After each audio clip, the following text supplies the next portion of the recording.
is only war.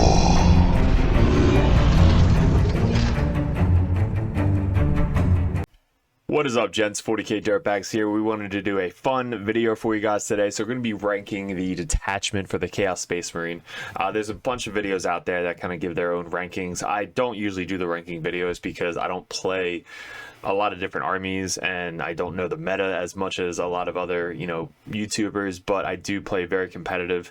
I know that once I play an army, I know what to go after, what not to go after, and I'm going to give you my tidbit on what has been working for me, what I think could be good for newer players, experienced players, and veteran players, and we'll kind of put in a little ranking system because a lot of people keep asking me for it, and we did get ranked #1 Grey Knight player in the world 2 years ago. Last year we ranked #2 Chaos Space Marine player in the world. This year we are going for #1 Chaos Space Marine player in the world, so hopefully we can get that after LSO, Nova, and then LVO coming up for the GTs. So you guys, I did get a new 40k Dirtbag icon, so we have this and the helmet, which are going to be making objective markers for the Chaos and Grey Knight on front and back. So those are going to be up for sale on the merch page on Discord.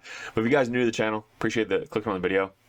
We do a lot of Chaos Space Marine player content on the channel. Our boy Keevil is basically running the entire Discord for the Chaos Space Marine, and Doug, the coaches for the Chaos Space Marine channel for the Dirtbag Nation. If you guys are interested in getting coaches, definitely let me know on Discord and Patreon. Patreon, if you guys want that competitive and professional coach in your corner, just to bounce ideas off of, list ideas, tactics, anything you guys need, that's over on the Patreon page. Wouldn't be doing this without you guys. Thank you so much for the support, and we're so close to 10,000 subscribers. Hopefully videos like this will get more people to the channel to subscribe, like, and do all the YouTube stuff so we can grow the channel in 2024. We're already halfway done 2024 and we are so close to 10,000. I really appreciate you guys doing the YouTube stuff, but there's just so much coming up. We've grown so much in the past couple years, and with the amount of people that we have in the Dirtbag Nation, especially when I went on live playing the Chaos Cult. I was the Chaos Cult guy who basically invented that list, that detachment. But when we placed fourth in Atlantic City Open and going on to War Games Live 3 streams, I had my Dirtbag Nation backing me the entire time, asking me to get on stream, pumping everybody up, showing what the tactics the Dirtbag Nation can teach you. So that was really cool. I might head over and watch that video, and then you'll see the link to the War Games Live if you want to see those live games played by me for Chaos Cult. We beat Matt Laura, who won LVO last year with his Necrons. He's a very, very good opponent. So we know what we're doing over at the Dirtbag Nation, the 40k Dirtbags. So let's get in the video. You guys aren't here for me talking about all this crap. We have the merch real quick. We got the widgets, literally used every single game. The dice are 10% off, the Dirtbag dice. We have all the models, proxies up for sale, all the stickers as well, and then we have a new Cypher model, which every Chaos Space Marine player should have. Cypher, really cool new Cypher 8K model up for sale, as well as a Tech Marine if you guys need a Grey Knight or regular Space Marine Tech Marine. So that out of the way, let's get into the video.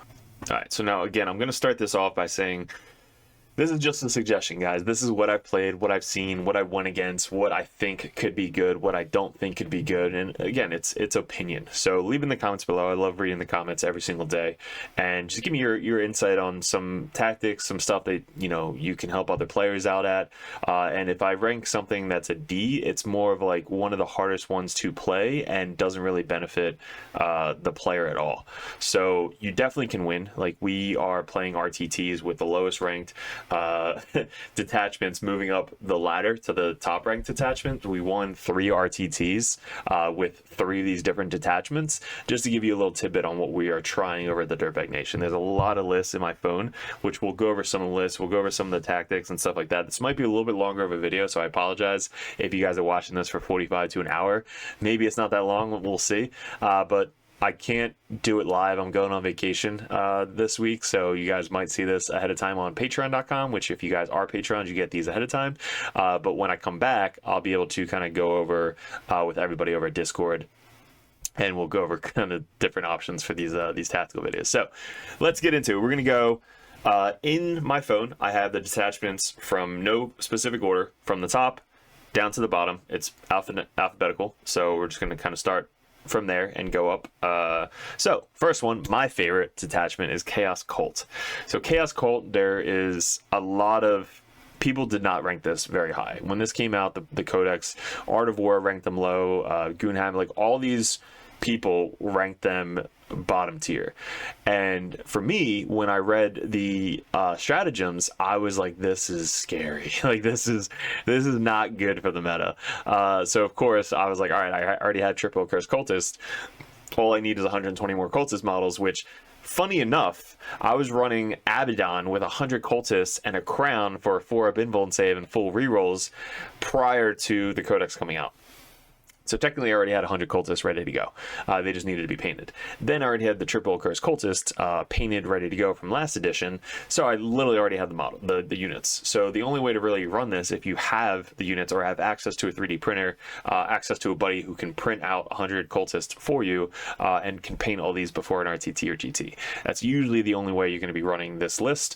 But if you do have it, it's a very, very good, very strong, very scary list. And another suggestion I have is clock. Make sure you guys are running clock every practice game. I was practicing clock with an hour and 10 minutes each game before I went to an RTT.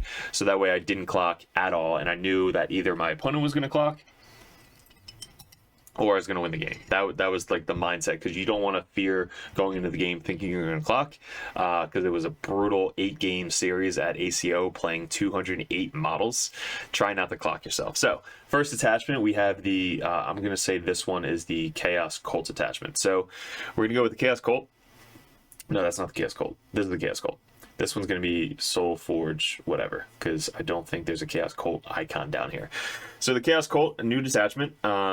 Every time you do a Desperate Pact, you get +2 movement and +2 charge, which is huge. So every time you move your guys up, if you do the Desperate Pact, if you fail it on your leadership test, you take D3 mortals, or D3 mortal wounds, which could kill you guys a lot easier, because it happens in the movement phase and the charge phase. So if you move up doing it and then you charge doing it, you can kill potentially up to 6 of your own guys, not even including Dark Packs. So that is the enhancement, or the rule for the army. Now when you think about that, they put in little brackets, you can't do it from coming in from reserves. Now if you could do it coming from reserves, this literally would be used you'd see this everywhere. But it's not coming in from reserves, because you could just reserve half your army and get a 7-inch charge. But instead it's not coming from reserves. You get 2 to your movement and charge phases. So let's think about this. ACDC, a Curse Cultist, you get advance and charge once per game for free. Now in here, there's a stratagem, which is advance and charge for 1 CP.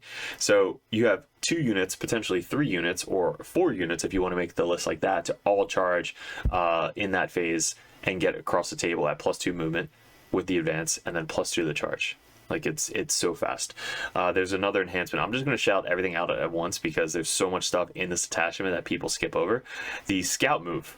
The units lose scout, the Curse Cultist, if you attach a character unit, but there's an enhancement here that makes the character unit gain scout. So now the whole unit gets scout. So if you put a Dark Com unit and a Curse Cultist unit, they all scout up 6 inches. Now this, in the Games Workshop terrain setup, is scary. Like there's so many places to hide in the Games Workshop terrain setup, especially with the little L in the center, like that one setup. So you basically start right on the line super aggressively, and then you scout forward 6 inches in that little triangle, so that way they can't see you and they don't want to get anywhere near you. You put your Nurglings to start there, so that way they don't put infiltrators there and they can't block you out. And then you just scout right behind your Nurglings if you go first or second, because that's already protected from you. So that's the first thing. Scout, +2 movement, advance and charge. Then with the extra CP, you can, or the extra advance and charge, you can advance and charge the other unit that you have with the Dark Apostle. The Dark Apostle gives +1 a wound always for the Curse Cultist unit, and there's an enhancement that you could bring back 3 models. So it doesn't say 3 small models or 3 whatever, it just says 3 models. So if you kill your big guys, you can then bring back D3 big guys, which has happened so many times throughout the games. You'll kill a bunch of little guys, and all of a sudden you take a big shot, you kill a little guy, but you take a bunch of little fire, you kill a big guy. Well, now you can bring back a big guy and then 2 little guys that died prior. Like it's so awesome. So that's all the things about the enhancements. The stratagems, there's a stratagem in this detachment for full rerolls to hit and wound if you pass the Desperate Pact. If you fail the Desperate Pact, you get full rerolls to hit, which they hit on 4s. So just the ability to get full rerolls to hit is so good for the Cursed Cultist. If they are using their +1 to hit, +1 to wound, they hit on 3s with full rerolls to hit. Now, most of the time, if they get +1 to wound, they're going to be wounding big vehicles on 6s, then 5s. But if they're winning infantry, they're going to be wounding on 3s, then 2s. So you don't really have to worry about the full rerolls to wound unless it's a vehicle. And in that case, you're leading every unit with Dark Communes. So they're all leadership 6. So you just have to roll 6+ to pass the Desperate Pact to get the full rerolls to wound. So it's one of the best stratagems we have in this game, especially for Chaos Space Marines. Anything that gives you full rerolls to hit and wound just by rolling a 6+, legit. So that is one of the best stratagems that we have for this attachment. Let me look over the rest of them real quick.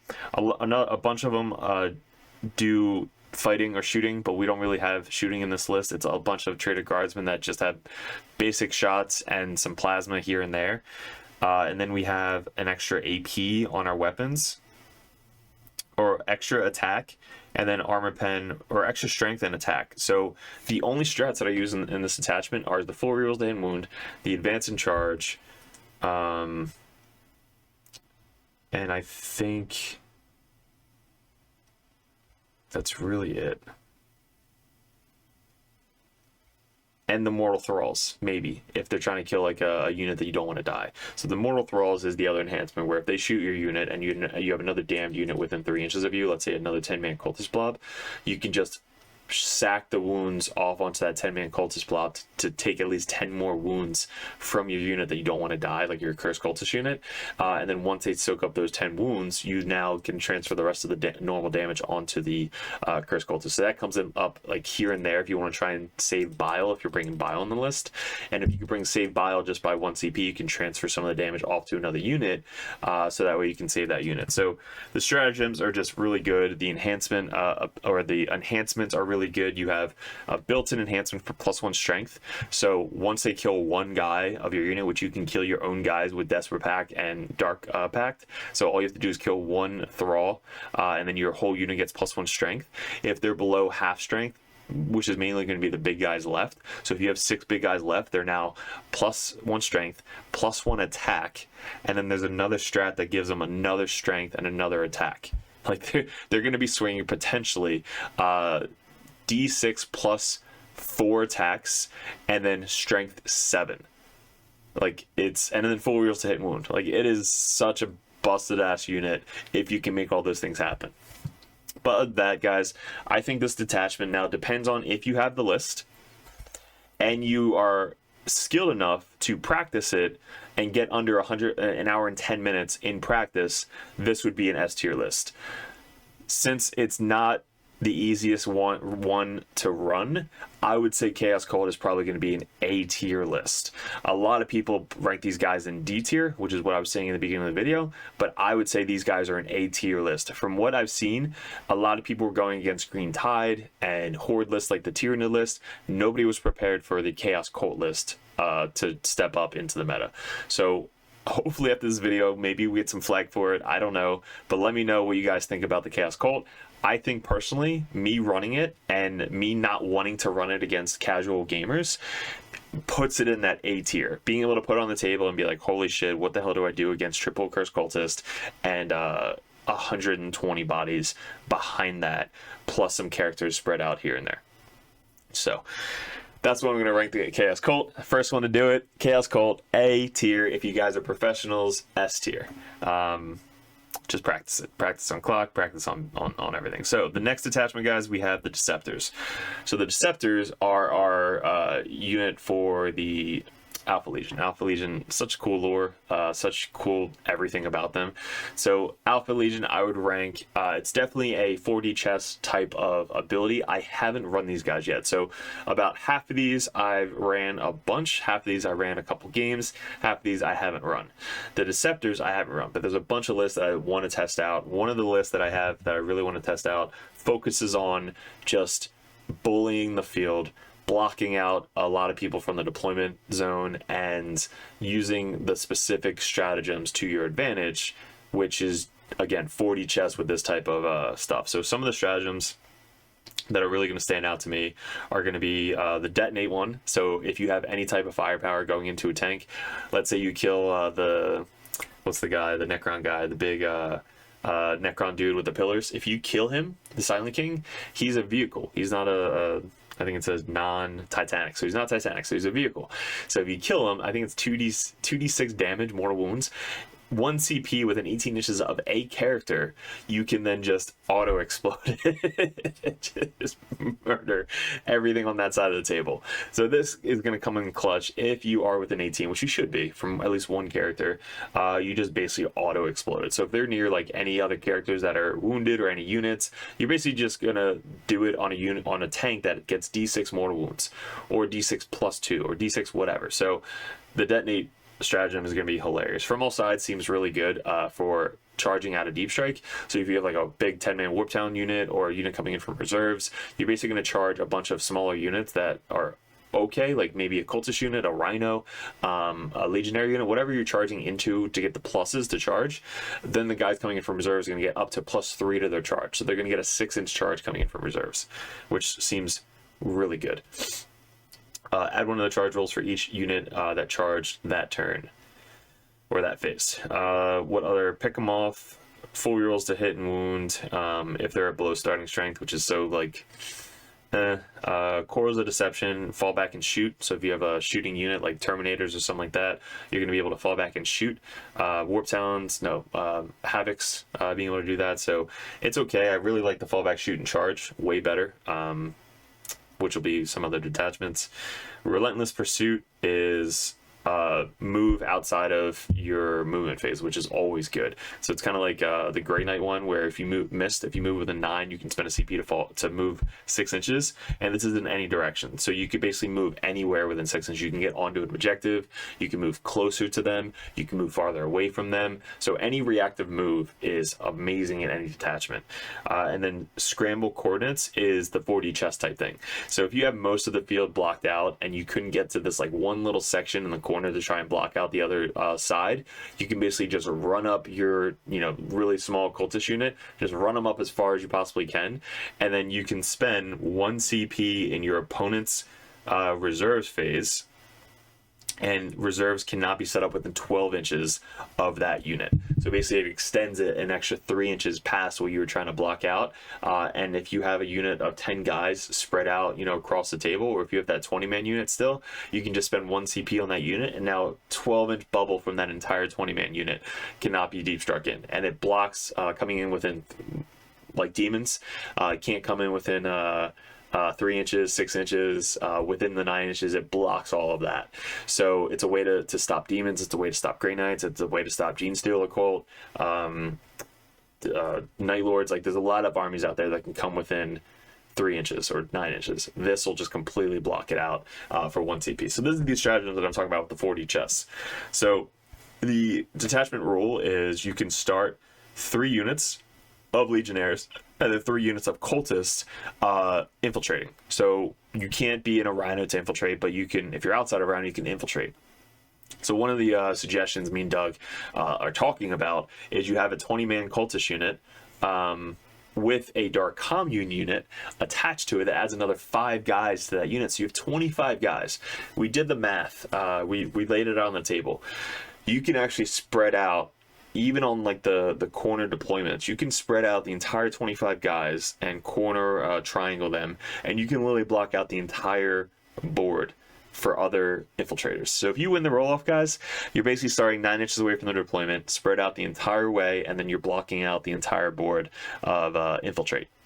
So that's the first squad. You also have 2 more squads after that of cultists, and then 3 legionnaire squads. So my idea is to basically put the 20-man infiltrators with Dark Commune up front. I'm bringing Horon. I'm going to test out Horon to see if that's worth it. Then you can redeploy them back behind cover, and then if you do go first, you can then advance them up with the Dark Commune and then get the charge off and kind of just yeet them across the table turn 1 to just block off the rest of their army from getting out of the deployment zone. Now during that time, you have 2 other cultists or 1 other cultist infiltrating with them, and then you have 3 Legionnaire squads also infiltrating up the board. They're basically starting on every objective that you can to make a lot of objectives sticky, to just be on the objectives waiting for your opponent to come at you. And again, they're not really going to be able to deep strike or come in from reserves because you just have the board blocked out by turn 1. So that is the idea of this list, and the Deceptors, I think, as a whole. So some of the ideas for the Deceptors, let me pull up the list for you. All right, so I went over this list with a couple people, but it's 2 Chaos Lords. Everything is basically free. Like, a lot of the detachments have 1 CP strat, so with the Lords now you can use any strat for 1 CP. Falsehood, which I'm really excited to try. Falsehood is the one where you can bring the Lord into a unit. You can start him in reserve, and then you can kill one of your Legionnaires to basically add a Lord to that unit. I forget when it happens. I don't know if it's the command phase or once we're about to start of the fight phase. So start of the fight phase, you can freaking do this. So once we're battle at the start of the fight phase, this model can use this. Sorry, that's Chance for Glory. I need to look at the freaking enhancement. My bad. So enhancement is Chaos Lord Rodent, excluding Terminator Jump Pack Lords. In the declare battle formation step, you can set this model up on the battlefield. You can choose this model, friendly Legionnaire choosing you. In the reinforcement step of one of your movement phases. So Doug actually asked one of the TOs at Nova, and this is actually going to be able to extend the range of the unit. So basically it says you can add them to a Legionnaire or chosen unit on the battlefield. So basically you're going to kill one of the Legionnaire units. Was destroyed only within engagement range. So you're going to be able to add this unit, which you basically measure 2 inches out. So you're going to measure 2 inches from 2 guys and then put him at the edge of 2 inches. So it's going to get you like an extra 3.5, almost 4 inches of movement. And then you're going to kill one of your Legionnaires in that unit. Now you basically just made a Lord in the reinforcement step of your movement phase. So that is really, really scary for Deceptors. So if they're starting Infiltrator, you're basically starting a 5 or 10 man unit pretty far forward. You can then move the unit up, make a freaking Lord, and then get the extended charge range. Or since it's in the reinforcement step, I think it's the beginning of the reinforcement. If you do this in the reinforcement step of one of your movement phases, you can select one. So, question about this: can you bring your guys in from reserves, and then kill one of your guys, and then make your dude to make the charge? 6-inch charge. That could be an idea. So I don't want to get too far deep into each detachment, but these are just some of the things that we think about over on the Discord. But 2 Chaos Lords, 1 with the Falsehood, 2 Dark Communes, Horon Blackheart. He's got actually reactive move as well built in. Master of Execution, he's got the Soul Link. Doug gave me this idea of putting the Soul Link on him because he can use another character's abilities once, I think every turn.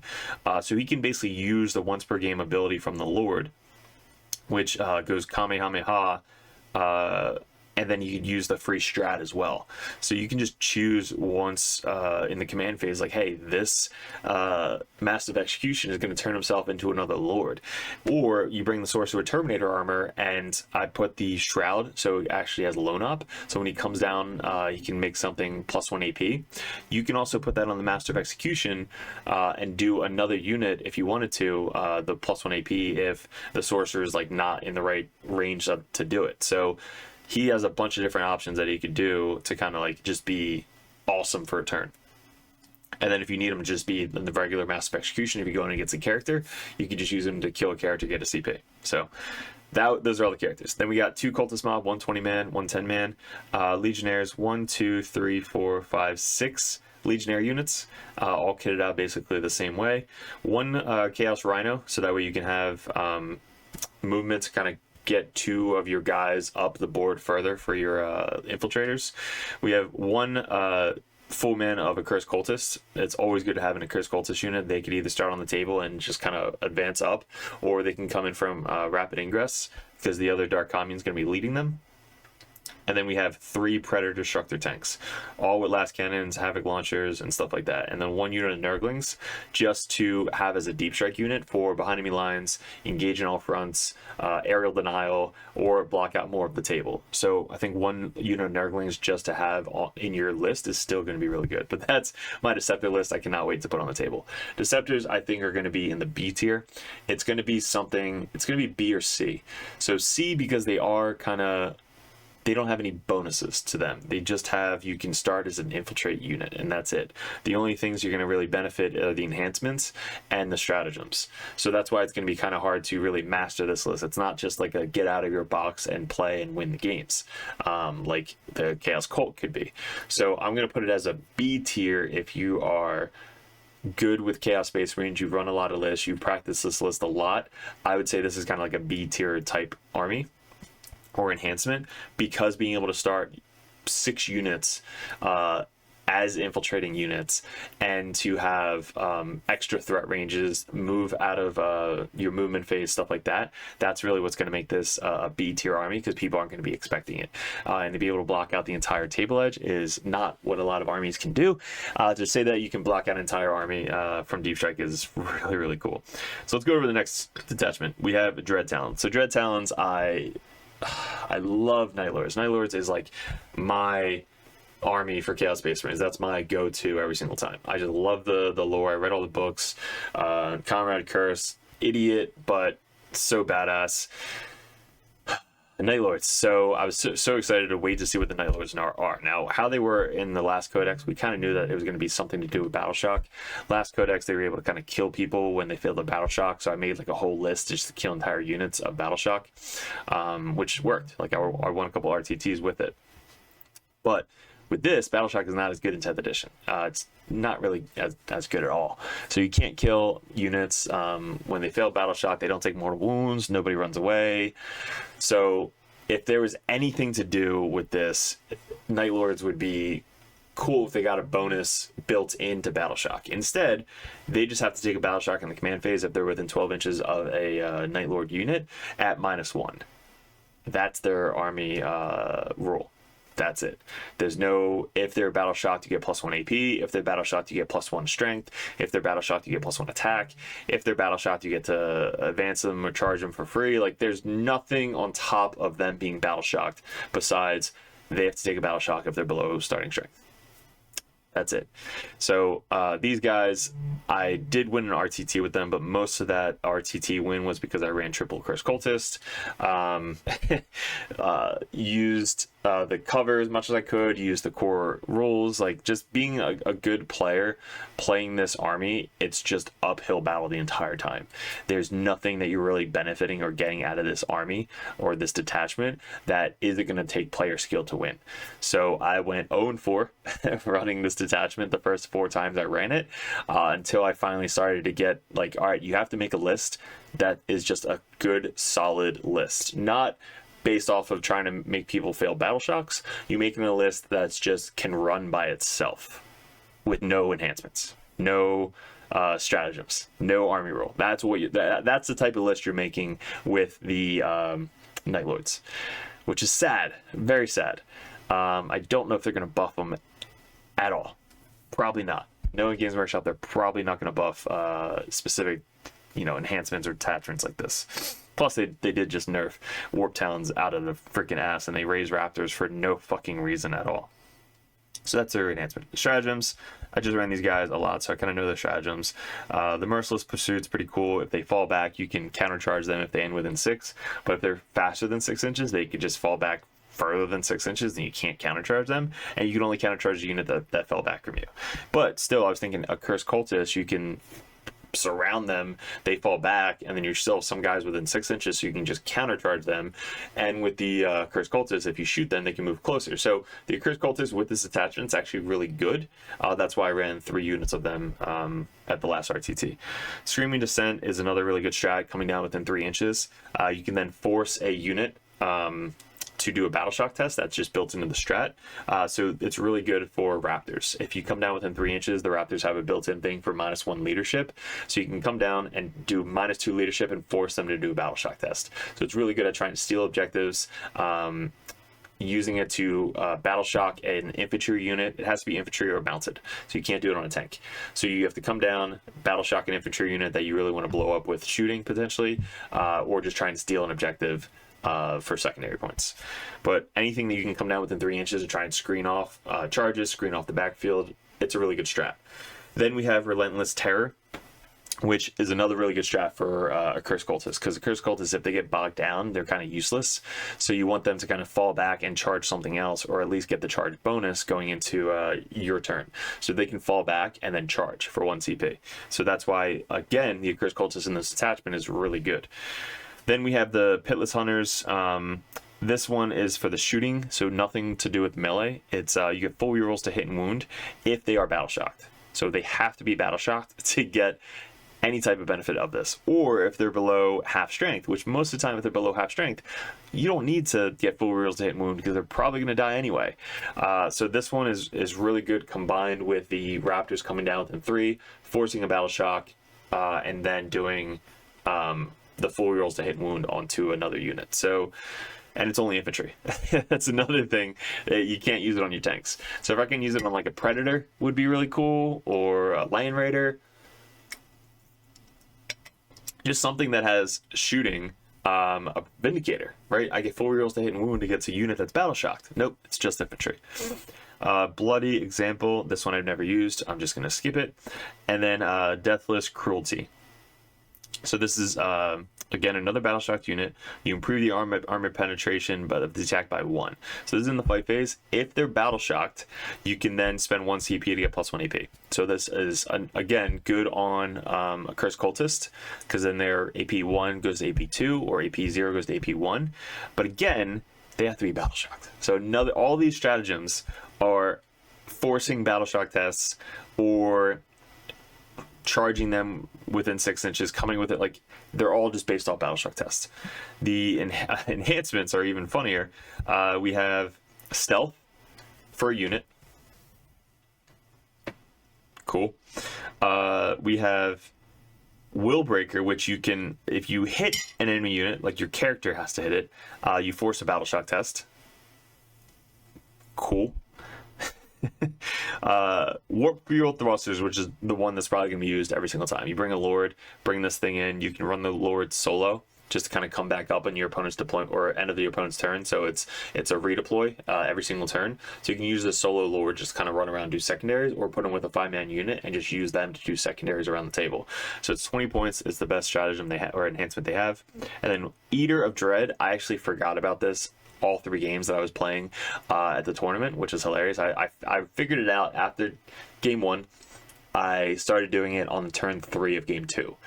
So on a 5+, you get a CP, which is cool. You put it on your one of your Cursed Cultist units, the one that's going to be starting on the table and just kind of be more defensively. On a 5+, you get a CP. Then every battle shock unit that they have in your command phase adds 1 to that roll. So if you have 3 battle shock units, which a lot of time you can get a lot of battle shocks if you play it right, you get on a 2+, you get a CP, which is awesome because this uses CP a lot. So being able to get an extra CP for 15 points seems pretty good.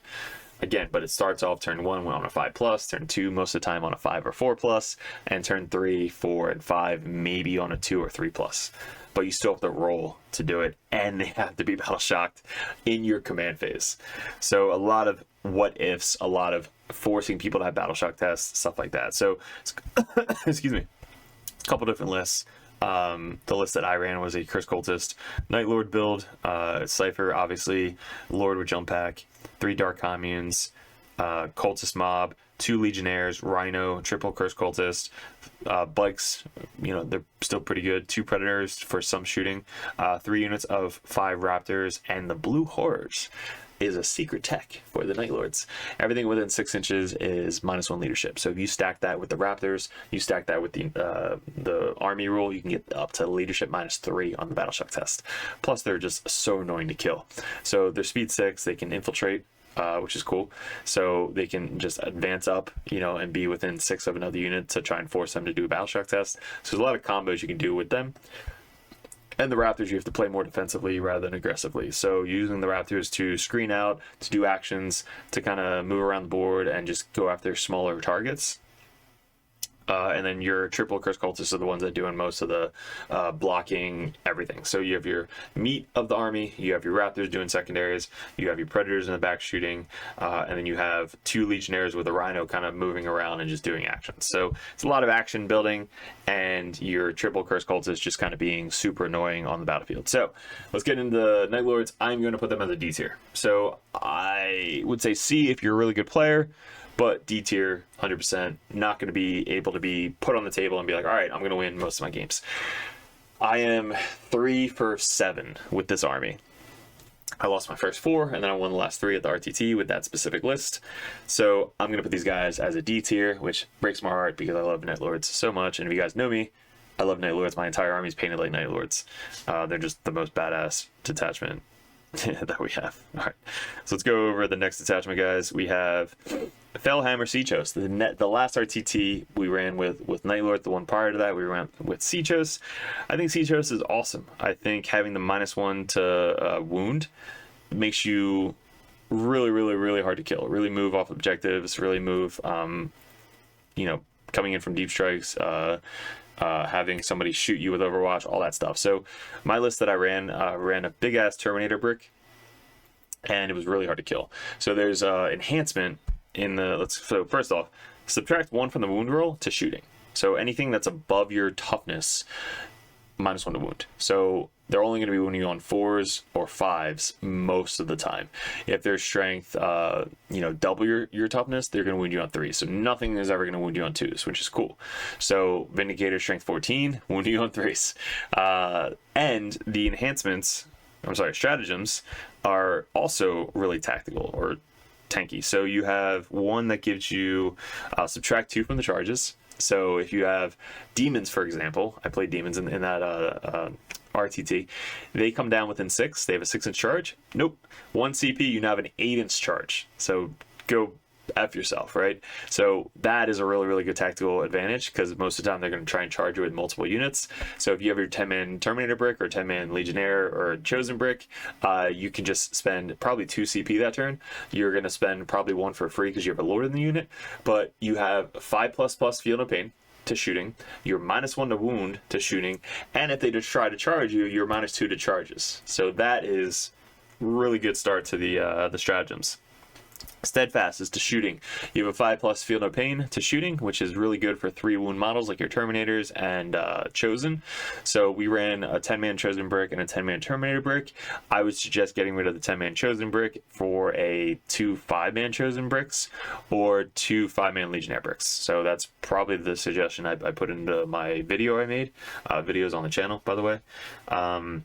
The next one is Point Blank. You can turn your weapons into pistols, which is really cool. So your 10-man Terminator brick that gets full rerolls to hit and Dark Packs can now shoot in combat as well. So being able to shoot that in combat and then fight them in like that Terminator brick is just so badass. All these stratagems basically work on them. Then we have a 5+ scores a critical hit if they're at below half strength, which I don't think I used the entire tournament, so that one's like and then the 4+, oh, so this one I didn't use, which I forgot about. This is one of the best strategies we have, and I forgot that we even had it. So let me read this. In the fight phase, just after an enemy unit is selected its targets, 1 Heretic Astartes infantry unit from your army, excluding Damned, so Damned is not good in this detachment, selected by 1 or more attacking units attacks. Until the end of the phase, each time a melee attack is allocated to your unit, after the attacking unit is finished making its attacks, roll d6 to a maximum of 6d6 per attacking unit. Per attacking unit. So if you get charged by 2 different units, you can spend 1 CP and roll 6 dice. It's like a free grenade. 6 dice to that attacking unit, and on a 4+, that unit takes a mortal wound. Like, why did I not use this? Holy shit. So I got charged a bunch of times by multiple units, even just like a small man 5-man unit throwing a free grenade as they charge into or after they attack you is clutch. So I got charged by 2 demon princes on turn like 2, which I could have spent 1 CP and just done 2 grenades real quick to that unit. I don't think they have to die till the end of the phase. Each time a melee attack is allocated, yeah, I don't think they have to live. Like, it's basically like you do it, and then if they, however many attacks they put into you, up to 6, you roll 6 dice, and then on a 4+, they take a mortal wound. So it's like a free grenade going out for 1 CP. Killed, a character that charges you. Like, it's so good. I don't know why I didn't use it. And the last one is rerolls to wound. So in the fight phase, until the end of the phase, each time the mount on the unit makes an attack, you can reroll the hit roll, and if your unit's... Alright, so I didn't really use this one. You just get rerolls to hit, but my Terminators already get rerolls to hit, so most of the time I'm not going to be using this strat for... I mean, you can use it on a Lord, because then you get full rerolls to hit, and then if they're on an objective, your Legionnaires, you get full rerolls to wound. So it's a really good combo with the Lord and Legionnaires. But that also is another good stratagem that you could be using. So stratagems are really good. Enhancements. The Bastion Plate I was really upset about. It's 10 points. You can turn a failed save for the unit into 0. So you have to fail the save first to turn it into a 0. Now this could go on a Chaos Lord with like a chosen unit, which I would definitely test out. But you can't put it on a Terminator model, supposedly. I don't know if it was a mistake, but the Terminator Lord does not have Chaos Lord keyword. He has Chaos Terminator Lord, or Chaos Lord in Terminator armor, which is so dumb. So I actually played the Bastion Plate with the Terminator Lord to test it out, and it came up every now and then. Usually people just ignored the Terminator unit because they knew they couldn't kill it. So taking it off that guy, putting it on another Lord with like a chosen unit might be worth it as well. So that 10 points just get carried over to a Terminator Lord instead of a Terminator, or a regular Lord instead of a Terminator Lord. But that is a really, really good stratagem on a Terminator Lord. Not so sure, maybe on a 10-man other unit it'd be good for. Iron Artifice is anti-vehicle 4+. Really good on a Chaos Lord, especially goes Kamehameha and does anti-vehicle 4+ with his 3 damage devastating wound weapon. So I actually one-shotted a Soul Grinder against the Chaos Demon player. I hit all my attacks, anti-vehicle 4+, wounded 5 times, and did 12 damage to it. 15 damage. 15 damage to it, one-shotted a Soul Forge, or a Demon Engine Soul Grinder. Like, that was the most clutch play ever with that Lord. Then the next one is add 1 to the wound roll if the bearer is on an objective, which is like niche, it's 15 points. And then Warp Tracer is if you, in the shooting phase, after the bearer has shot, select 1 unit that was hit by those until the end of the phase. That unit cannot gain benefit of cover. So it's a 20-point upgrade. It's a pretty big, expensive upgrade. I haven't tested it out yet, but if you put it on a sorcerer or something like that, or put it on somebody that's in a long-range unit, you might be able to shoot something, and then your Terminators can move up and just... I haven't tested it. It seems okay. But... that was the enhancement. Stratagems are really good. So I'm going to rank these guys, Iron Warriors, as an A tier army. This army is going to be A and B tier. Now I'm going to do both tiers because I think it's B tier for people that, again, are newer players. They just kind of want to run whatever. It would be A tier 100% if it was -1 to wound always, but it's only -1 to wound with shooting. So with these guys being able to be -1 to wound to even get into combat, you have to be really fearful of Blood Angels, other Chaos Space Marine players, anybody that wants to get into combat with you. This army is going to be taking a hit. Armies that are like Tau or Admech, like that have a lot of shooting, you're going to be able to tank a lot more shots because of the 5-up Feeling the Pain and the -1 to wound for the shooting. So I would rank these guys as a solid B army. An A army if you go in against specific players. But I think I'm going to put these guys a solid B. I mean, they have good enhancement, they have good stratagems. But again, most of the stratagems are to shooting. So again, if you have Blood Angels, which could just one-shot your army in combat, I'm going to put them as B. So these guys are B tier. Solid A against specific armies, but solid B tier army for the Iron Warriors, and we won an RTT with them. So next up we have the standard pack bound zealots for the detachment that we started off with. So we had a lot of practice with this detachment. They did nerf it prior to the codex, so we kind of we're getting ready for the nerf. This is the only detachment that you can bring marks for, so the marks only work in this detachment. So Nurgle, Slaanesh, Undivided, all that stuff. They changed Abaddon's mark to Undivided only, so we lost out on all the marks, so that was a big hit as well. A lot of the enhancements and stratagems got nerfed. Some of the units got nerfed, so a lot of the combos really got nerfed. So let's go over the stratagem, or let's go over the thing first. So first, the detachment rule, you can pick one of the marks and put them on there, and then you get specific things. So you can crit on 5s still with these marks in your army. So critting on 5 to shooting with Nurgle, critting on 5s with Tzeentch to wound, critting on 5s to explode with Slaanesh, and critting on 5s to auto wound with Khorne. So really, if you want to run this detachment, it's still really good. It's a solid detachment to start if you're brand new for Chaos Space Marines. And if you are a returning Chaos Space Marine player that played in 9th, it's still a really good detachment. Or played in 10th, it's still a really good detachment because you're already used to it with the solid, army rule that we had prior to the Codex. So, and then Undivided, you get rerolls of 1 to hit for Undivided still. So the enhancements, still really good. The almost must takes are the Talisman of Burning Blood for a Demon Prince. That Demon Prince just goes ham with the plus D3 attacks, plus D3 strength. Like that is insane. The Demon Prince get plus 2 strength being a Khorne model as well. So you're already at strength 10 starting off, then go up to strength 11, 12, or 13. That's legit.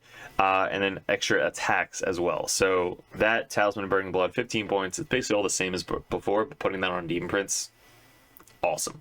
Putting on Master of Execution, awesome. Putting on a Lord, awesome. So really good enhancement. Eye of Tzeentch really got nerfed. It's on an 8+ now. You get 1 CP. So I could barely roll 7 on Abaddon. So being able to roll on an 8 after doing a Dark Pact. So you have to be able to see something to do a Dark Pact now. It's probably not worth taking. Orbs of Unlife is the Nurgle one. So at the end of the fight phase, where it's like the Necron Nightbringer, I think. At the end of the fight phase, roll D3, adding 1 to the result if you made a Dark Pact. On a 4+ or 3+, they take D3 mortal wounds. It's pretty good. Put that on a really tanky Nurgle unit or a tanky Demon Prince unit. At the end of the fight phase, it's just extra mortal wounds getting handed out. So you can basically finish off a tank, finish off a unit, finish off a character. So it's 15 points now. I think it was a little bit higher before. And then another must-take is the Intoxicating Elixir.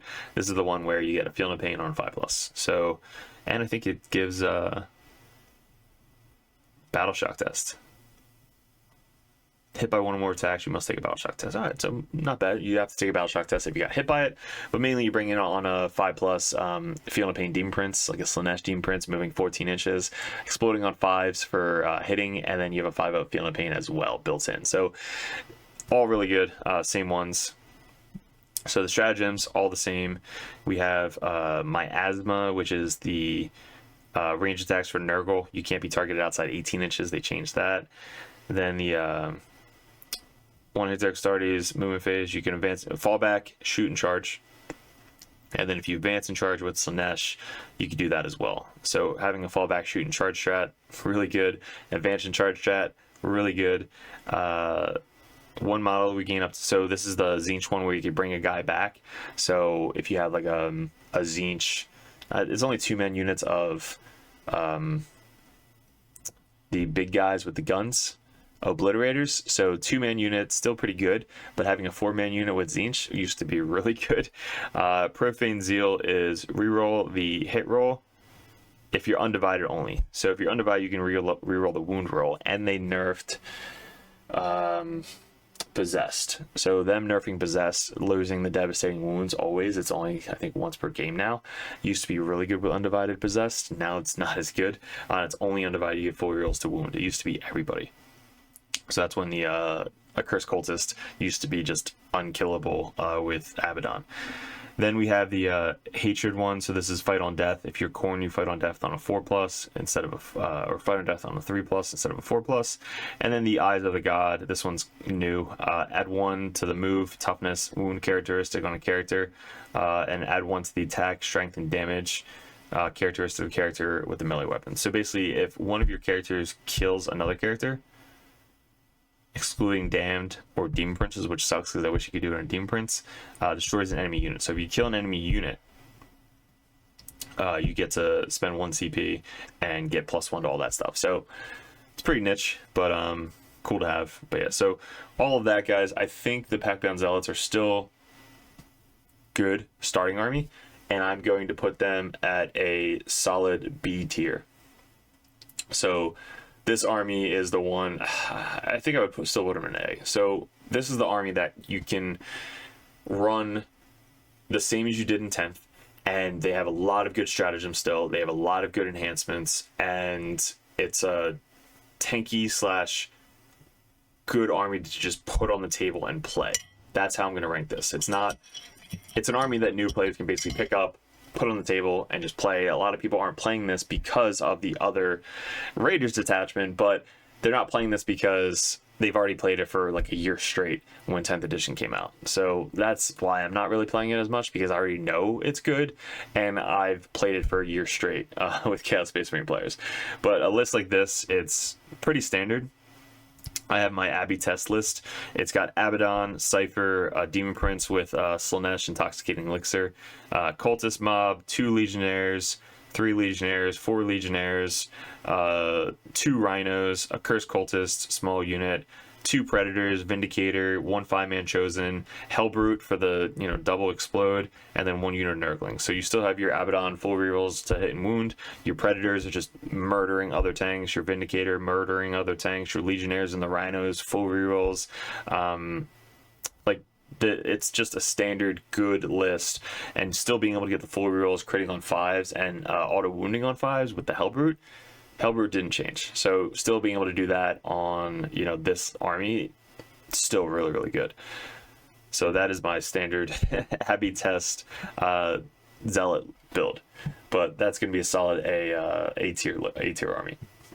So next we have Renegade Raiders. So oh god, these guys are just S. So we'll just put them at the S now. So Renegade Raiders, they have literally the best detachment, best enhancement, best army rule. The army rule for these guys are if you get assault, so everybody in your army can advance and shoot. It just extends the range on your vehicles. Now don't get that I'm bummed about this, but they are literally the best army. If you're going into a GTRTT, this is the army you're mainly going to see and play against. So knowing what they do, knowing how to beat them, knowing how to play them and play against them is going to be your key to beating them. Knowing their strats, knowing what they can do, all that stuff. So the Raiders, any list you build the Raiders, they're all usually different. They're very similar, but they're different. Like, you can run different variations of the same list, which makes it so good.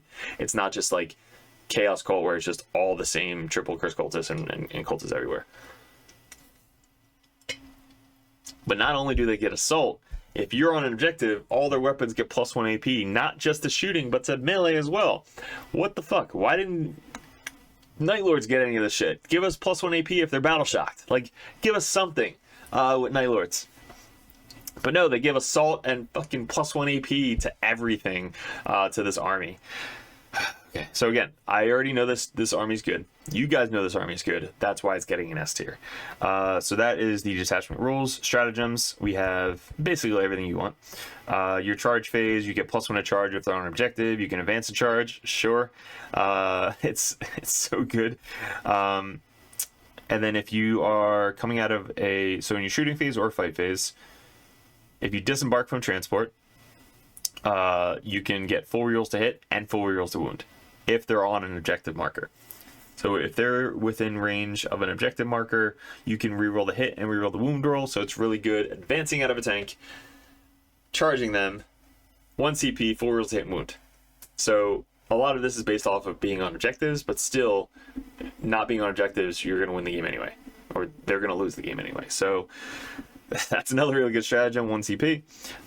Movement phase, you can basically auto advance your transport or bike 6 inches, which is cool to set up really good turn 1 charges. The end of the fight phase, another really good one. If your unit is not within engagement range, you can make a normal move up to 6 inches or 12 if you're mounted. It's a really good bike detachment. And otherwise, if your unit can fall back move. It cannot embark in a transport at the end of the move if it disembarked that transport that turn. So if there's a transport nearby, you can embark as long as you didn't embark or disembark that same turn. So let's say you got out of the turn before, and then his turn, you can then fight them and then fall back into the transport, and then your turn you can just get back out of transport, get full reels, hit and wound again. So it's really good to bring transports in this attachment, but again, 1 CP. Next one, fight phase. Your unit gains precision. Sure. So your whole army or your whole unit in the fight phase just gains precision, so you can get those pesky characters really quick. So next one is your opponent's shooting phase or fight phase. You just get armor contempt. So we have armor contempt, advance and charge, full rerolls to hit and wound, +1 to your charge, precision, and fallback or extra move 6 to 12 inches. Seems pretty good. So really good strats, guys. Really good enhancements. We have a scout move.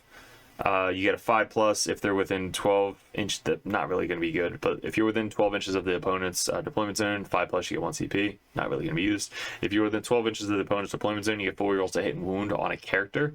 So that's really good. Infantry Heretic Authorities model only, so you can use it on Demon Prince. Then you get a scout move 6, so the whole unit gains scout 6. So you can put 5-man chosen unit, 5-man legionary unit with a lord in a rhino, turn 1, scout up, your turn, you advance and charge out of the rhino and just cause havoc turn 1. So really good scout move. And then the last one is you get to reroll the advance rolls made by the bearer's unit, and the bearer's unit is eligible to shoot in the turn in which it fell back. So you can't charge, but at least you can fall back and shoot with it. I mean, that's 20 points. I probably wouldn't be bringing that. I'd be bringing the scout move 6 if you have a unit for it, and then the full rerolls to hit and wound. So this unit doesn't need this doesn't need enhancements. It has a bonus to the enhancements, but you don't need enhancements. That's how good the detachment is. You literally can run the detachments with no enhancements. Just the strats and the army ability is what makes these guys so good. So Renegade Raiders, congratulations, you get an S for this detachment. So sorry if I was so negative at all about that. I love the Renegade Raiders. I'm glad that we have a really solid detachment in this. I'm just running these guys last because I want to test every other detachment moving up to the Renegade Raiders. But some of the Renegade Raiders army lists out there, there's a ton of them. A lot of them are winning GTs. But our Renegade Raiders Raiders list is you can bring a triple Cursed Cultist and get +1 AP on objectives, which is cool. You can advance and charge, get +1 to charges with them. But a normal one is going to be something like triple Chaos Lord, 1 with the Dread Reaver, Cypher, Dark Commune, Cultist Mob, 2 3 Legionary units, 3 Rhinos, 1 full mana Cursed Cultist, again for those stratagems and getting +1 AP on objectives, 1 3-man Bike unit, 2 Predators, 1 Vindicator, all have Assault on their weapons, 1 Plague Marine unit, which I saw Tyler run it against me at ACO, really good for Raiders, and then 2 Rubric units because they get AP2 if you're on objective, full rerolls to wound. Like the rubrics are just so good in this detachment. Plague Marines are really good in this detachment. So everything in this is just really good. This is probably my Renegade Raiders list if I were to bring this to a tournament. And then if you want to run 16 bikes in another list, you could do that as well. Getting AP1 bolters, AP4 plasma, and then all their strength 1 on their charge. They get +1 AP, so AP2 on their power sword or their chain swords. Like it's really good. So that is, and they can fall back 12 inches. So move up, charge, fall back 12 inches, move up, charge. In their charge phase, you can fight back and then fall back 12 inches. Like really good. I want to run that 18 bikes again. All right, let's get into the next attachment. We got Renegade Raiders, Soulforge, Warpack. So we got 2 left. We got the Soulforge Warpack, which we'll use for this one, and then Veterans of the Long War. So Soulforge Warpack, I would give these guys a BC. So let's go over what they got. For these guys, it's the Vashtor, essentially, battle thing. They get Dark Pact. If anytime they do a Dark Pact, subtract 1 for the Dark Pact. So all their leadership going from 6 to a 7 is kind of a negative for this detachment. So already negative result with the enhancement or with the army roll. But with the bonuses to it is no matter if you fail or not, you get to add 1 to the range attack for your demon engines. Then add 2 to the attack characteristic for melee for the weapons. It's awesome. Like when you charge and get an extra 2 attacks for the melee weapons. Now add 2 to the attack characteristic of melee weapons. So weapons.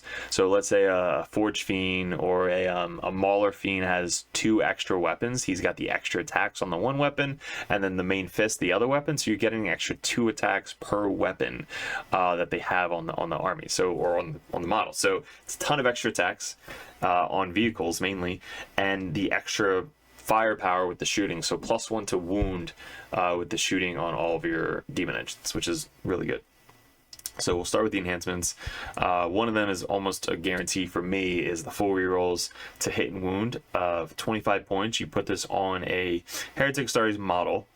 Each time a Heretic Astartes demon vehicle unit from your army invokes a contract within 3 inches of the bearer, if it suffers 1 more mortal wound if you fail, and until the end of the phase they get full rerolls to hit.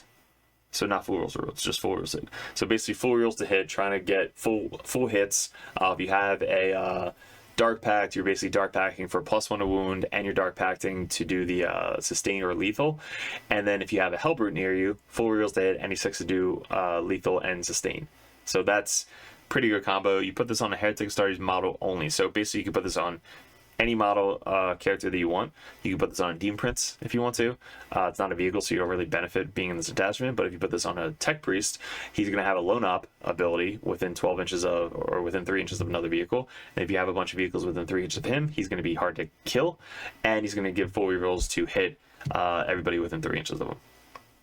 So then we have a Feel No Pain, so you can basically target a Heretic Astartes vehicle unit within 12 inches and just give that unit a Feel No Pain ability. So this is really good for Lord of Skulls in this detachment. Or if you're using a Mauler Fiend to kind of that you're going to charge forward, you basically just say, hey, you have a 6-up Feel No Pain, go kill something. Soul Harvester.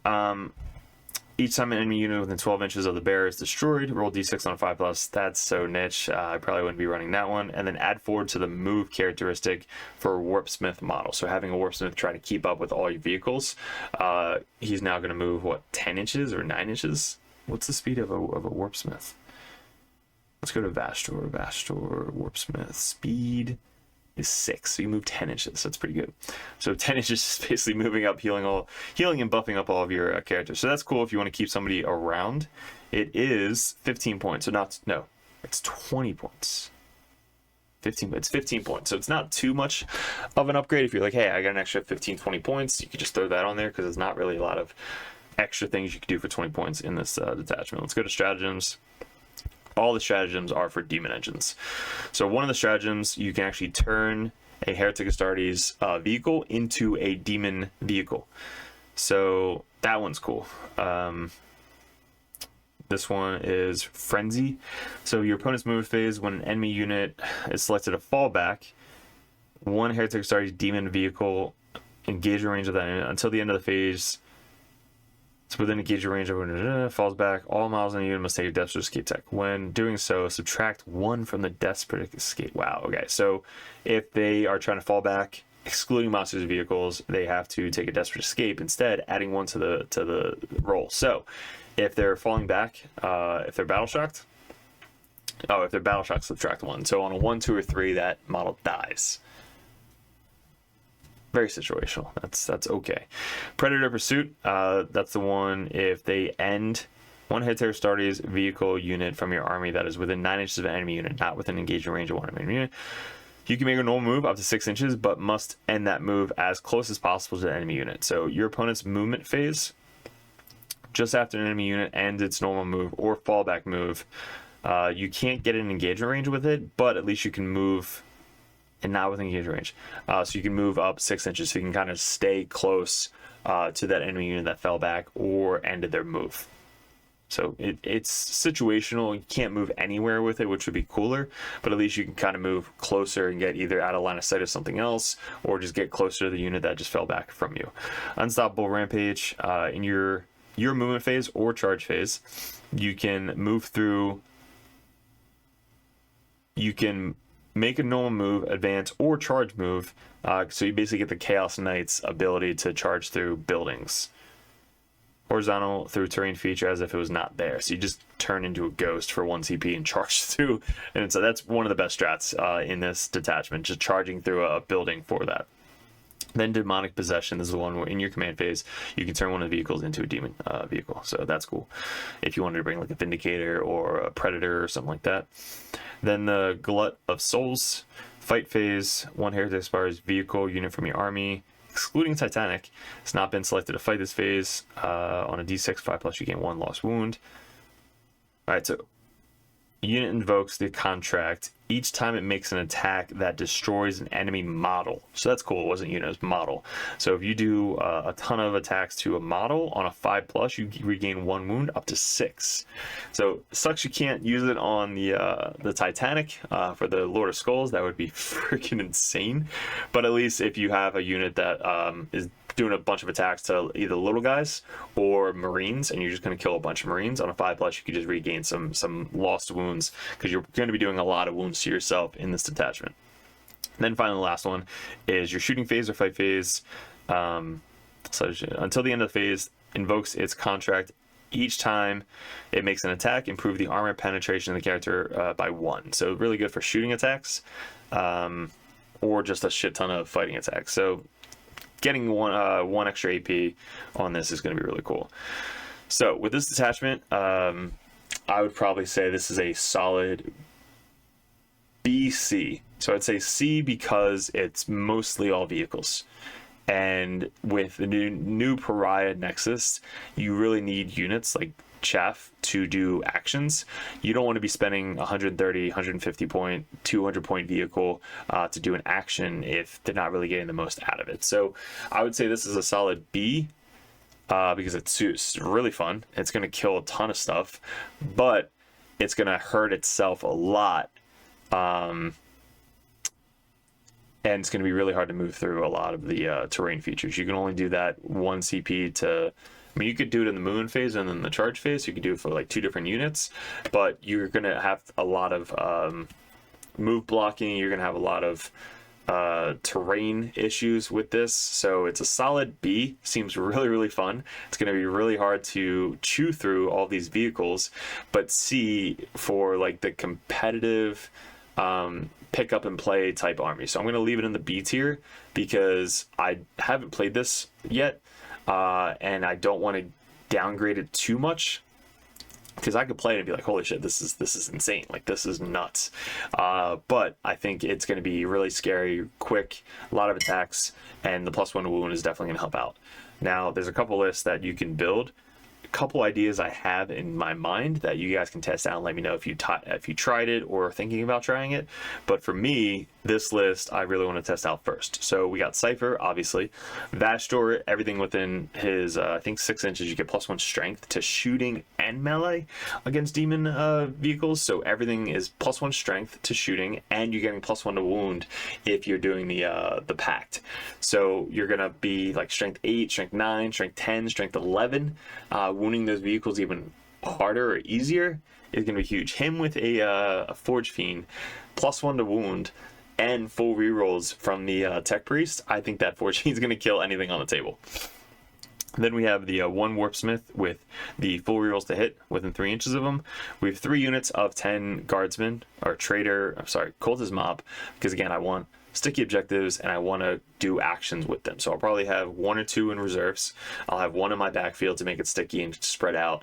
And then I might have 1 in the other side of the board to spread out and be near an objective. And the other one's probably going to be in reserves to walk on and do something for me. We have a Defiler. We're going to test out the Defiler. He's got the free interrupt stratagem on him. So anytime you get a free 2 stratagem, it's really good. He can interrupt, heroic interrupt for 2 CP for free. So if he's already in combat or it's their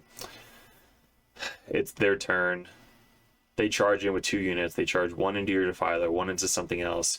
You can at least threaten them to say, hey, I have a free interrupt over here, so they're going to have to fight your Defiler first and force you to spend 2 CP on something else, but at least you automatically get to interrupt with 1 to 2 of your units in their charge phase. So I think he's going to be pretty cool to test out. He's going to get +1 strength because of Astra, and he's going to get +1 to hit and wound, or +1 to wound, full rerolls to hit in this attachment. I definitely have to try out a Forge Fiend. So Forge Fiend with the Ectoplasmas, 3d3 plus blast, probably going to one-shot an entire Terminator brick with the +1 to wound.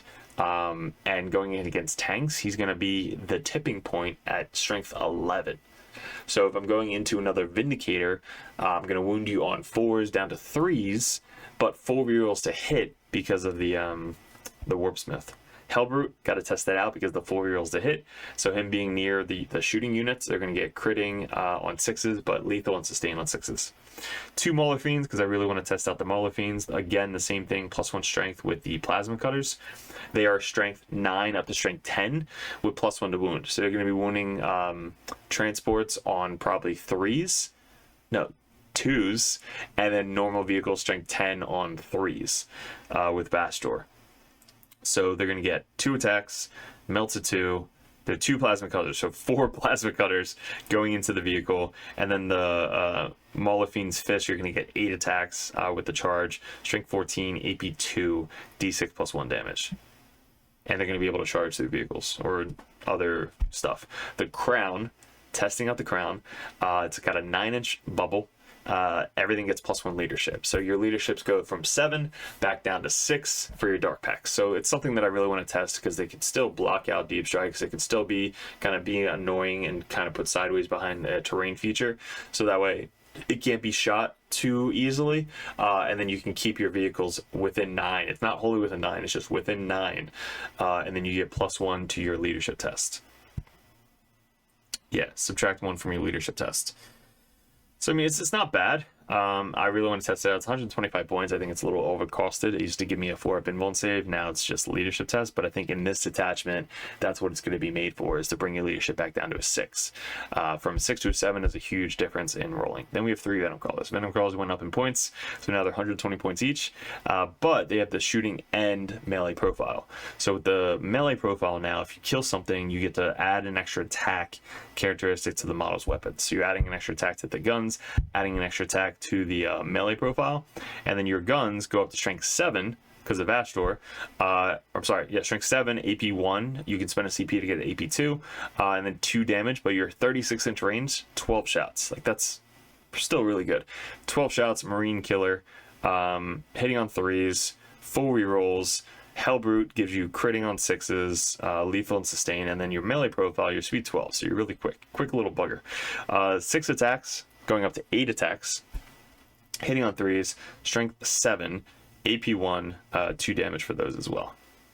So cool little machine. And then we have 1 unit of Nurglings and a Nurgle Soul Grinder. So the Soul Grinders happen in this list. They don't get any of the stratagems, but at least they get the +1 to hit, +1 strength because of Astor. So the other option is you have a Nurgle unit, you can get rid of that. You have 180 point Soul Grinder, so you can do another Defiler, and then you have 30 extra points, which doesn't really give you a ton in this detachment.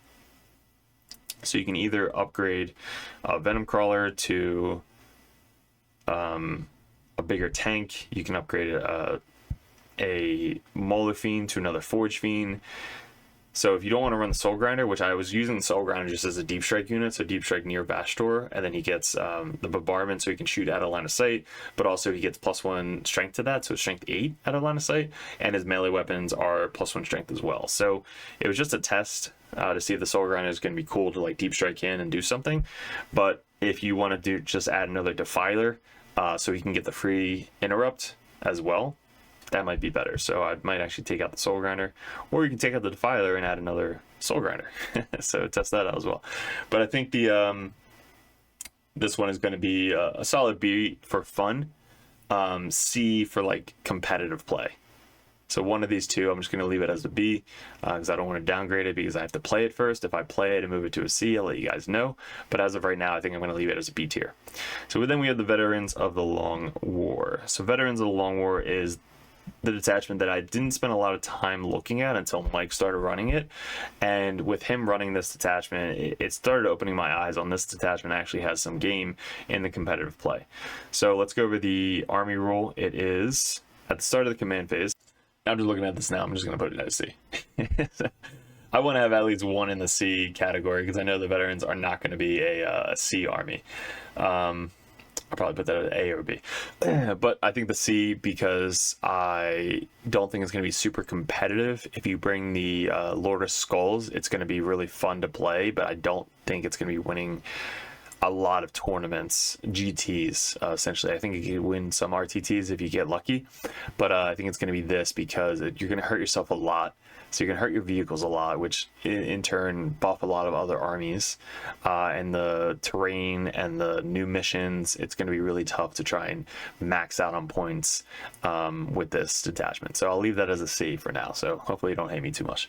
Veterans of the Long War. At the start of the command phase, select one unit from your opponent's army to be the focus of hatred. So you get full rerolls to hit against that army, and there's a way to kind of move the focus of hatred around, but it's really cool just to have a built-in full rerolls to hit with your army. So it's almost like having an Abaddon for free in your army at all times against one unit. You know, so if you bring in Terminators, they have full rerolls to hit built in with the Dark Pact, so you can have them shoot a unit, and then you could have something else shoot the unit that you really want to kill. If you kill that unit, you can then transfer the Dark or the Focus of Hatred to another unit for I think 2 CP. If you have the Lord now, you can make it 1 CP. So you can kind of play around with moving this Focus of Hatred around a lot. And the enhancements or the stratagems focus a lot on the Focus of Hatred. So making sure that you put it on the right unit that you really want to destroy that turn is going to be clutch. So it's a really good attachment rule. Night Lords don't have anything like this. They just have Battle Shark shit. All right, so enhancements. A couple different enhancements. War Master's Gift. So Chaos Lord model only. Each time the bearer makes an attack that targets your Focus of Hatred, an unmodified successful. All right, so 5 to crit on the Focus of Hatred. This is going to be really good. Oh, it's a wound roll on a 5. No. Focus of Hatred, an unmodified successful wound roll of a 5 scores a critical wound. Okay, so your Lord with the devastating wounds with his Demon Hammer going to wound on 5s. That's pretty good. So Chaos Lord model only, obviously. So it doesn't work on the Terminator Lord, just the Lord with the Demon Hammer. He's going to be critting on 5s. If he's with a Legionary unit, you're going to full rerolls to wound. So full rerolls to hit, get your Focus Hatred target. And then if they're on an objective, full rerolls to wound, critting on 5s. A lot of devastating wounds coming out of this dude. So War Master's Gift, probably always going to be taking on a Lord. Eager of Vengeance, 20 points, excluding Dan models. Bear's unit is eligible to shoot and declare a charge in turn in which it fell back. Each time a modeling unit, Bear's unit makes an attack that targets a Focus of Hatred. If the Bear's unit fell back this turn, add 1 to the hit roll. And each time you select the Focus of Hatred as a target of 1 or more to add 1 to the charge roll. Okay, so basically this unit is able to fall back, declare a charge, and shoot. Wow. Each time the model in the bearer's unit makes an attack that targets the Focus of Hatred, if the bearer's unit fell back this turn, add 1 to the hit roll. And each time that you select the Focus of Hatred, add 1 to the charge roll as well. Cool. So a lot of things in that enhancement. 20 points, I definitely think it's worth it on a Terminator brick. That's going to be hard to kill. Probably really what it's going to be on is the Terminator brick. But adding one to the charge for a slow Terminator brick, being able to fall back, shoot, and charge, and getting +1 to hit with your full rerolls to hit already against a that unit as well. So Eye of Abaddon is excluding damned units. If they're on the battlefield, each time your Focus of Hatred is destroyed, roll a d6 on a 4+ you can hide. So that's probably not going to be used as often. It's on a 4+, and you have to kill the unit Focus of Hatred. So maybe if you really need the CP, but I think it's very niche. It might be used on like a model that's not really going to be into combat that often, because it has to be on the battlefield. And then 1 Heretic Stardust. Oh, it's excluding damn models as well, so you can't put it on an AC/DC unit. 1 Heretic Stardust model excluding damned models. Once per turn, you can reroll the hit roll, and 1 wound roll, and 1 saving roll throw made for the bearer. So 10 points. You can put this on Demon Prince. Once per turn, you can reroll 1 hit roll, 1 wound roll, and 1 saving throw. That's really good. So 10 points, Mark of Legend. Just remembering that is going to be key for me, but that's a really good enhancement as well. So let's go to the stratagems. We have the Millennia Experience. Your opponent's moving phase, after an enemy unit ends its normal move or fallback. This is the, all right, so this one's really good. This is infantry only or mounted. So Mike actually did this a couple times with his vehicles. So make sure it's infantry or mounted, but having a reactive move in your detachment, always S tier, always a really good thing. So it stops people from, trying to make a 9 charge out of deep strike. Like let's say if somebody moves close to you, you can then move away, that you make the charge farther. So it's basically up to 6 inches, but if you're terminated, you can only go 5 inches. But still, it's a really good reactive move, excluding damned units. So you can't do it to AC/DC either. So Veterans of the Lawn, Let the Galaxy Burn. This one's he used this a lot. So 1 Heretic Stars unit in the shooting phase, excluding the Zinch unit, so you can't use it on the T-Suns unit, which would be really good. Until the end of the phase, ranged weapons equipped by models have the Ignore Cover ability. So using this on a tank, really good, like a Predator tank going up from AP1 to AP2 against infantry, AP3.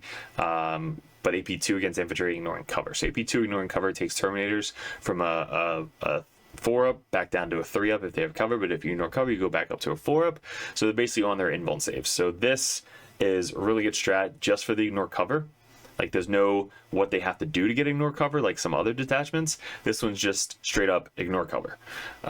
And change the attack characteristic of turret weapons to a 6. So I don't think there's anything in the army that we're going to really care about this that has a lot of turret weapons besides those T-Suns, but we can't use it on Z-Jude anyway. So I'm thinking like a Bale Flamer from the Helldrake, or a Flamer from the Disco Lord, which both suck. So not really good on them. I don't know if the... what's his name is the Helldrake. Is the Helldrake 2d6 or 2d3? I haven't ran him since 9th edition.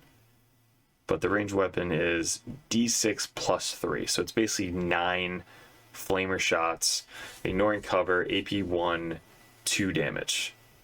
So strength 6, AP1, 2 damage, ignoring cover. So 1 CP, not bad, but you're spending 205 points to do that. So the next battle tactic ignores cover, already have that, but then Torrent, and then the 1 Heretic Stars infantry unit or mounted unit from your army, excluding damned units. Until the end of the turn, your unit is eligible to shoot in turn in which advanced or fell back. So another example of being able to advance and charge in a detachment, but and bolt pistols, bolt guns, and combi bolters equipped by models in your unit have the devastating wounds ability, while your unit is not already inflicted by 6 wounds this turn. Okay, so basically you get devastating wounds. So yeah, would it no? So bolt weapons. So I guess combi bolters, not combi weapons. So like bikes can get devastating wounds 6. The combi bolters on the Terminators could get devastating wounds 6, so that's not too bad. But again, you can fall back. Eligible to shoot in turn which advanced. Oh, so it's only advancing, not charging.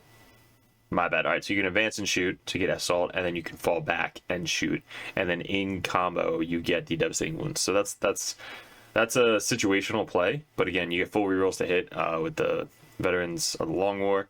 And then just getting some extra devastating wounds with your bolters. So, and then the bolters have just a shit ton of shots.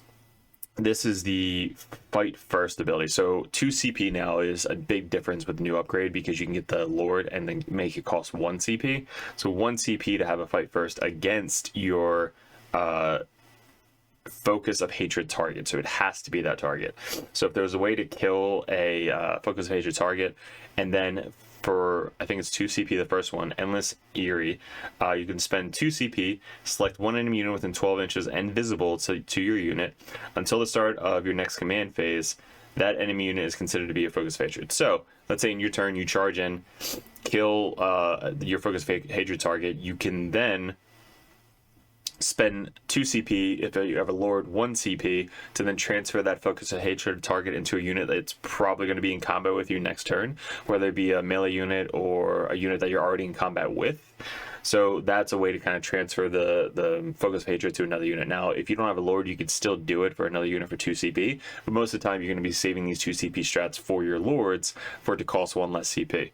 So that's a way to kind of transfer the focus of hatred target, which is really good. And then in your opponent's shooting phase, you can increase each time attack it targets the unit worse in the armor. So basically, you have an armor contempt stratagem. Selected target of one or more of the attacking units.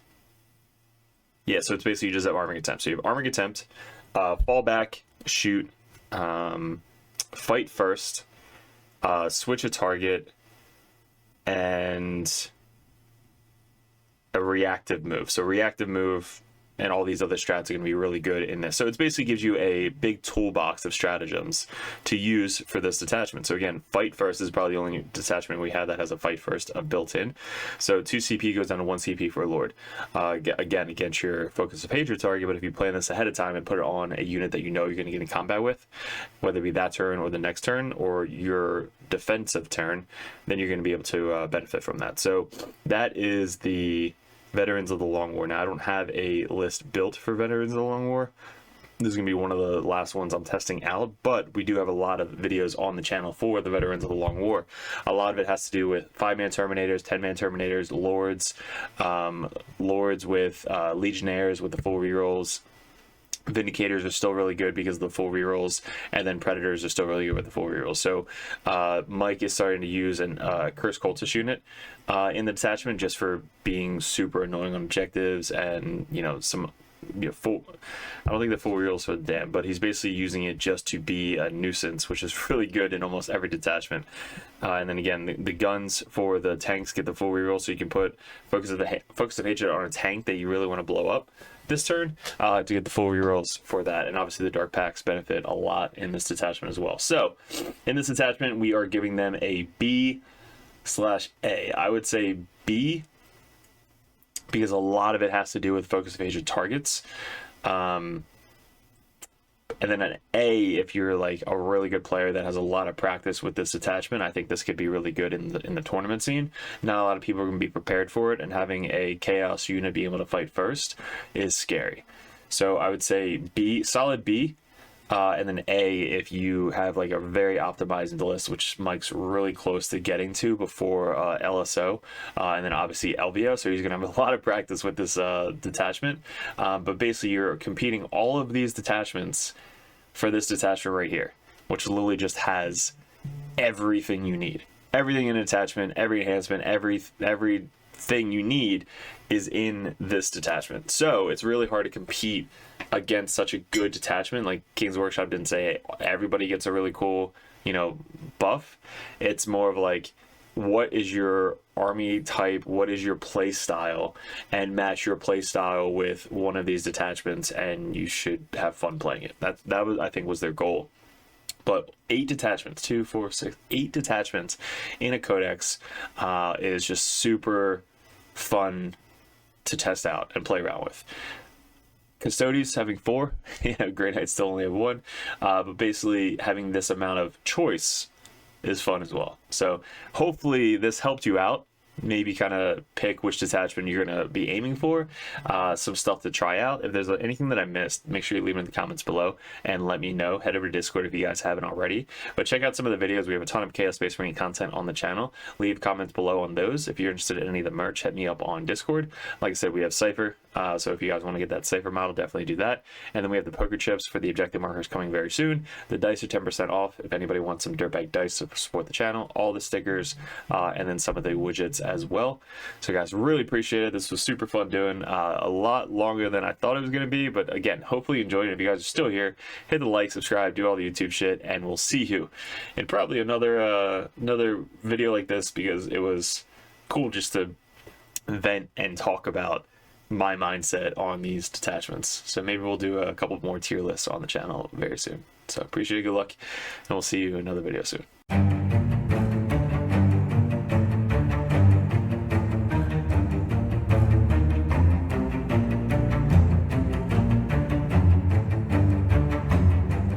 What's up, gents? 40k Dirtbags here. If you guys are thinking about joining the Patreon page, we're going to go over each tier and how it's going to benefit you and what you're looking for specifically to get out of 40k in 10th edition coming up. There's a lot of stuff to go over. There's a lot of tactical videos up on the channel, which is for free. There's going to be a bunch of perks that you get specifically for being a part of the Dirtbag Nation Patreon page.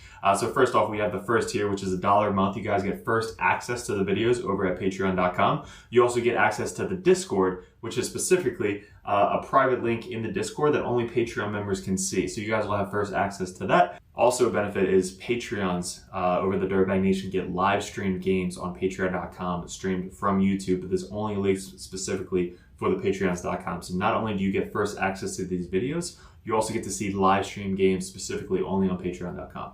The next tier is the Justicar. You guys get a shout out on every single video on YouTube. You also get to support us a little bit more. You get first dibs at voting on Discord, as well as you just kind of say, hey, I just want to be a Justicar Dirtbag and support you guys a little bit more than that $1 a month tier. But you get all the same access as well as the different color over on the Discord.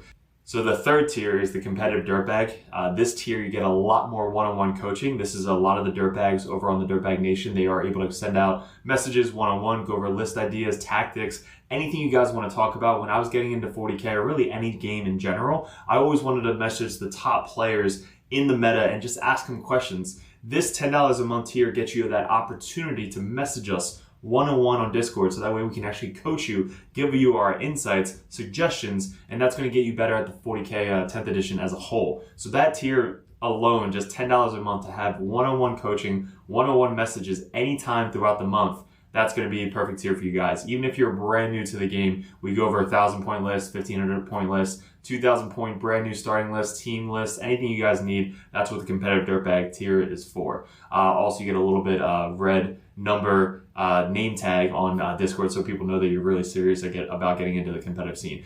The Grandmaster Dirtbags. This is the all-in-all $25 a month tier. You get one-on-one coaching, everything we said prior to this, but you guys get to see me, Mike, any of the other Dirtbags play your specific list that you want to see tested out live on one of our battle reports. You guys get to mention, suggest videos you guys want to see coming up on patreon.com. So you guys get the above first tier benefit of everything that we do over at Dirtbag Nation.